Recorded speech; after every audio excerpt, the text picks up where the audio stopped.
A broken clock is right thrice a day. By Nom Nom Nom Nation, aka Ben Wooding. Once, twice, thrice. Did you know that those are the only words of their type? There's no quadrice or anything of the sort. After thrice, there is nothing. I find it odd that our language doesn't have a word like this for every number, but even odder is that we even bother to invent thrice at all. It's not a commonly spoken word. Not outside of Witchford, anyway. A broken clock is right thrice a day. A spin on a classic saying, yet one with its meaning opaque to outsiders. I invite you to learn of the saying's origin as I walk you through the events that transpired last summer in a place I can never bring myself to go back to. The clock tower stood tall in the British village of Witchford, visible from any street. Not exactly a huge feat when your village only has 6 streets, but it still stood proudly at the center. I was always able to see you. Lights behind the clock faces illuminated them at night, easy to mistake for the moon at a quick glance at the skyline. The harsh white glow, a reminder of the passing minutes. The hourly chimes echo this to those even without a direct line of sight. If anything about Witchford was eerie to newcomers, this clock tower was it.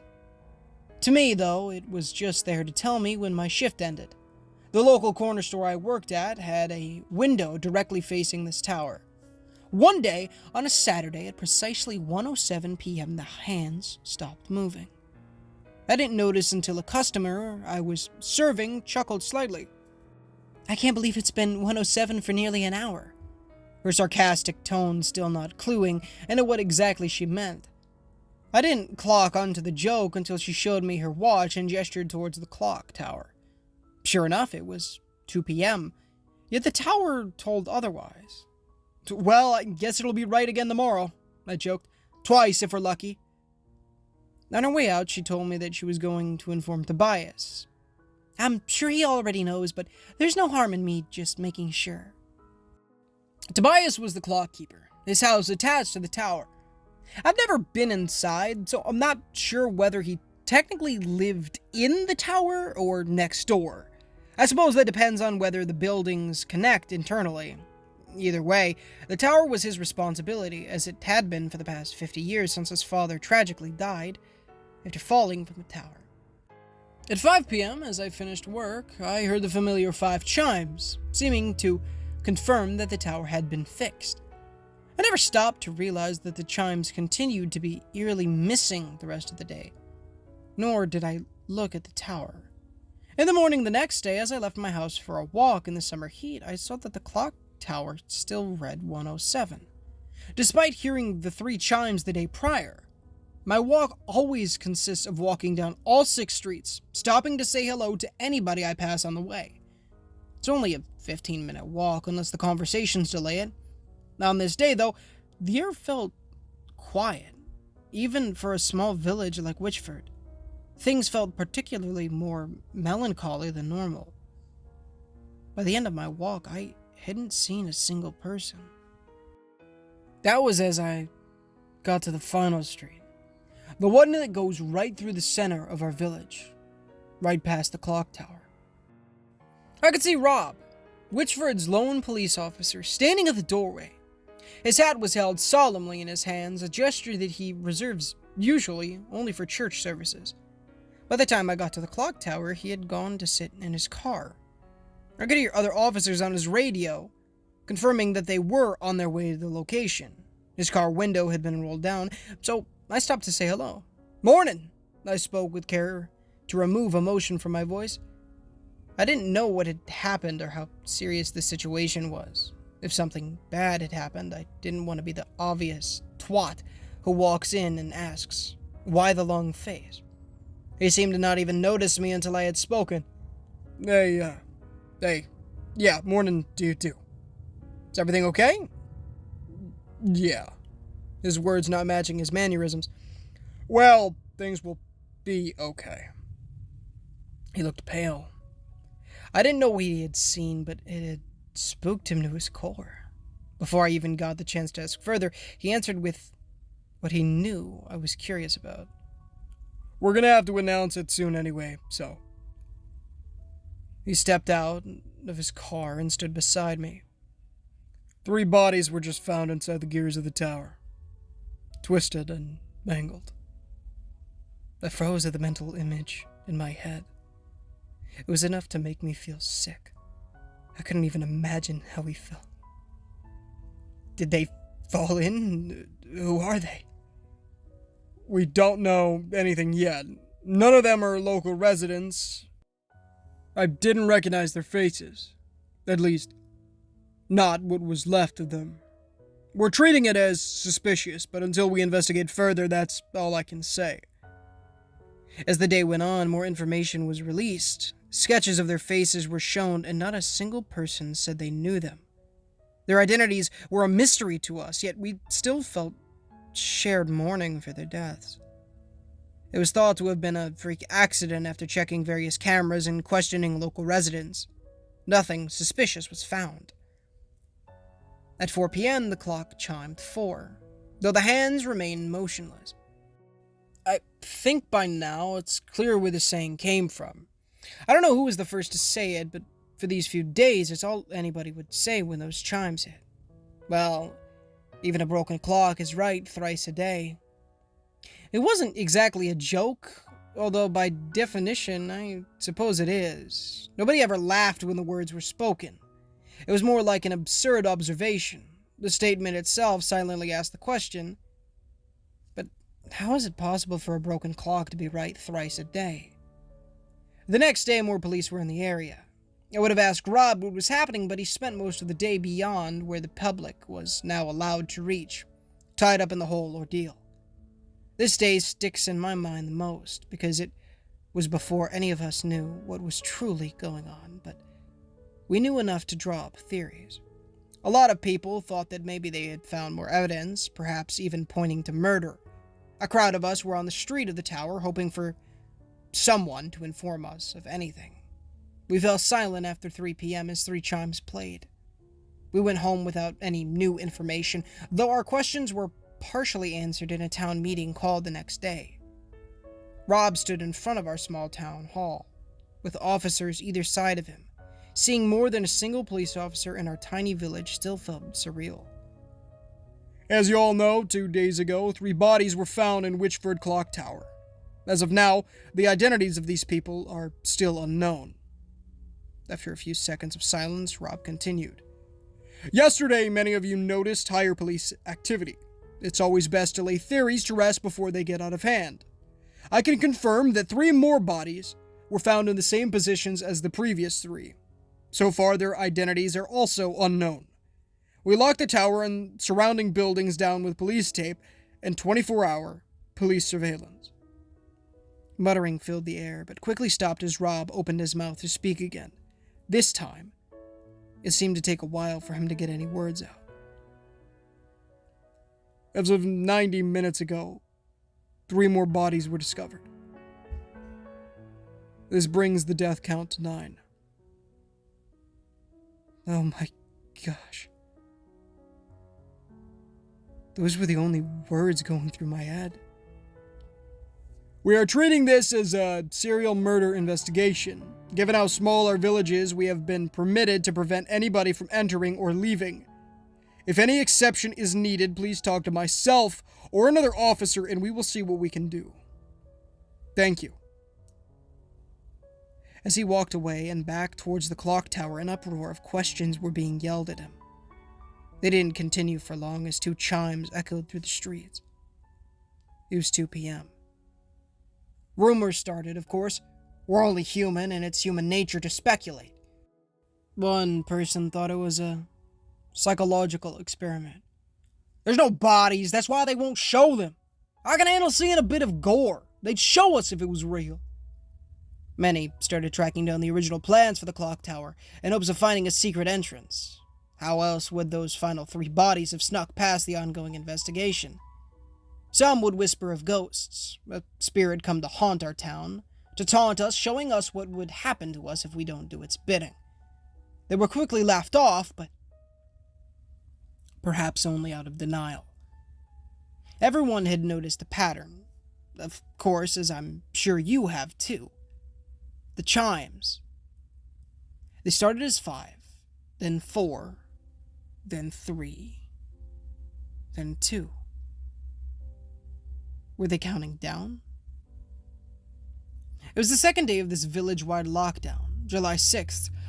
I had decided to head down to the clock tower at 12:55, at least as close to it as I could get. But as it turns out, I wasn't the only one with this mindset. The whole village was there. The entire life of our town gathered ironically around the only spot with any recent deaths. Tobias was nowhere to be seen, however. I figured the police were probably talking to him again, trying to get any information that they could. At 12:59, the entire crowd fell silent. We were all waiting for the chime, unsure of what to expect. Our minds all focused on the same thing. The tower, still stuck at 1:07. The seconds went by, getting us closer and closer to 1 p.m. Have you ever seen a crowd of people physically deflate, fear and tension leaving the atmosphere as your own mind calms with it? It's fascinating to see. And it's exactly what I saw at 1 p.m. when no chimes were heard. Not a single one. It did not chime once, nor twice, nor thrice. Only a few minutes went by, and people were already leaving the crowd, when Rob stepped out of the tower. He whistled loudly to get everyone's attention. We were all dreading for him to inform us that 3 more bodies had been found. Instead, we learned that only 1 had turned up. Somehow, this was so much worse than 3, because this one wasn't a stranger. It was Tobias. No more bodies ever showed up after that. A few weeks went by, the lockdown was lifted, and no further evidence was ever found. The clock was eventually repaired, albeit now with no clock keeper. Our atmosphere was the final death. It had become so bleak, seemed to be over, but the memories would forever be with us. The fear imprinted on our minds. I was at work one day, staring at the now working clock, when a customer walks in and hands me a wallet. This was on the floor outside. Not sure whose it is. I'm in a rush, so I thought I'd hand it in here. I didn't have time to speak before they left. I opened it up and my heart sank slightly to see Tobias's face staring right back at me in a picture. I almost didn't notice the note tucked into where the money should be. Looking back, I don't know why I didn't consider this private information or immediately hand it to the police. Perhaps I was just too curious. Whatever the reason, I read it. The curse of Witchford has found me, as it found my father 50 years ago. Witchford Clock Tower is more than it seems. Dig deep enough, then you'll find rumors of it being an ancient gateway between universes. It is not. Witchford Clock Tower is the opposite. It's the cork in a bottle. It's the lock of a door. Witchford itself is the gateway, and the clock tower keeps ticking by, keeping the wheel of reality flowing as normal. Should the ticking stop, reality itself won't fall too far behind. It should be maintained and kept working. The clock keeper is the locksmith of our world. All universes have their own. Ours happens to be at the heart of our village. I do not know what entity controls the towers across universes, but I do know that they require a sacrifice every 50 years. I missed my cue. On July 1st, I was supposed to die, along with every clock keeper in every universe. But I was stupid. I didn't believe what my father had told me. Once the bodies from alternate realities started showing up, I knew I'd messed up. These clock keepers had sacrificed themselves, and I was being shown my selfish ways. They were bleeding into our reality as a sign for me to follow them. The countdown. The sign of the end. As I write this, I am getting ready to jump. The clock needs its keeper. The keeper is the one who holds the sacrificial curse.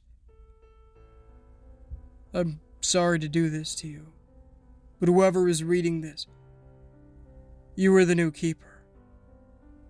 You have 50 years left ahead of you. If anything should happen to you before then, make sure you have someone new appointed.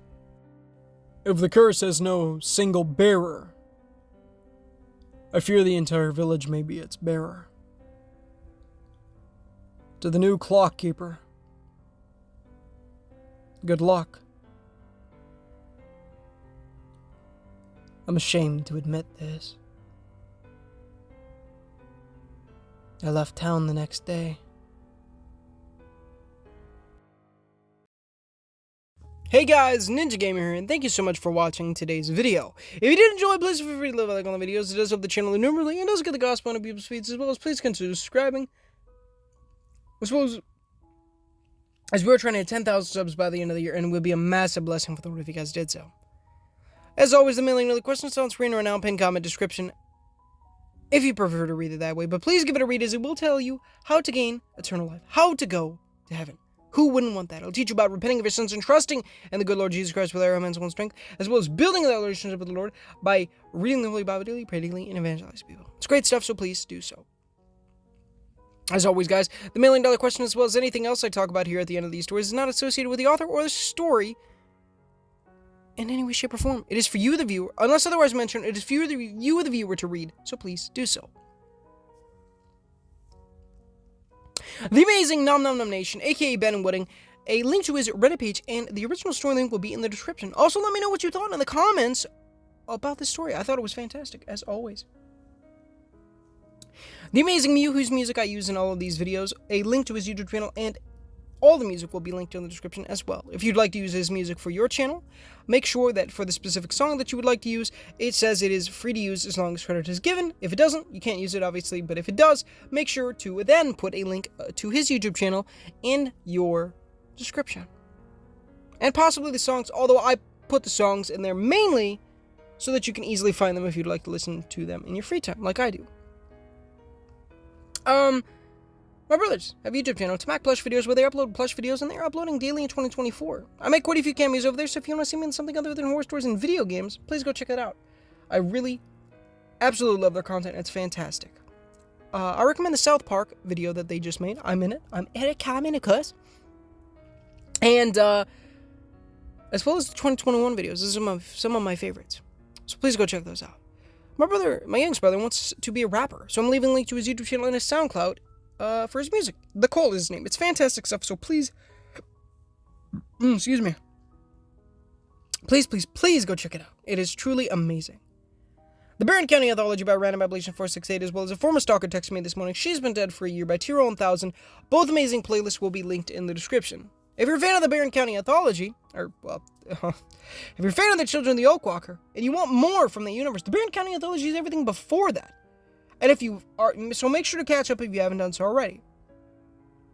And if you have caught up, and you want more from the Children of the Oak Walker before I narrate it, which I will be doing so, I'm leaving a link to Random Ablation 468's Reddit page in the description, so that you can easily read ahead if you would like to. It's great stuff. So, feel free to do so. No stream tonight, as I'm going to be going to bed right after this. But yeah. Thank you guys so much for watching, and I love you guys. God bless y'all. And we'll talk to y'all very, very soon. But until next time, guys, this is Ninja Gamer, signing off.